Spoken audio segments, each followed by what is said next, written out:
बरोबरच संपूर्ण देशात सरासरीपेक्षा अधिक पावसाची शक्यता वर्तवली जाते, तर ऑक्टोबर महिन्यामध्ये राज्यात सरासरीपेक्षा 5% अधिक पाऊस झालाय.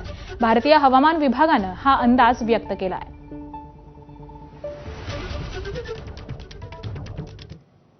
हवामान बदलामुळे कोकणात सर्वत्र पाऊस पडतोय आणि त्यामुळे याचा परिणाम इथल्या भात शेती आणि आंबा बागायतदारांवरती झालेला आहे. यावर्षी पेरणीपूर्व पावसानं मे महिन्यामध्ये हजेरी लावल्यामुळे आधीच शेतकऱ्यांच्या पेरण्या रखडलेल्या होत्या आणि त्यात आता परतीच्या पावसामुळे हातातोंडाशी आलेलं भात पीक हे डोळ्यांदेखत पाण्यात सडून जात आहे.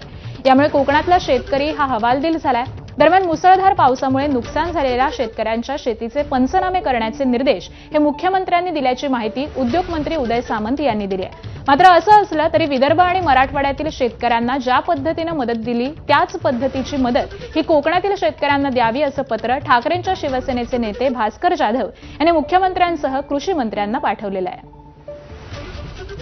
शेतामध्ये असलेला भात फुकट गेलेला आहे आणि सगळ्यात भयावह परिस्थिती अशी आहे की शेतातनं कापून आणलेला भात जो सुकायला ठेवलेला आहे त्याचं पण वाटोळं झालेलं आहे. त्याच्यामुळे कृषी खात्याचं म्हणणं असं होतं की शेतात भातच नाही.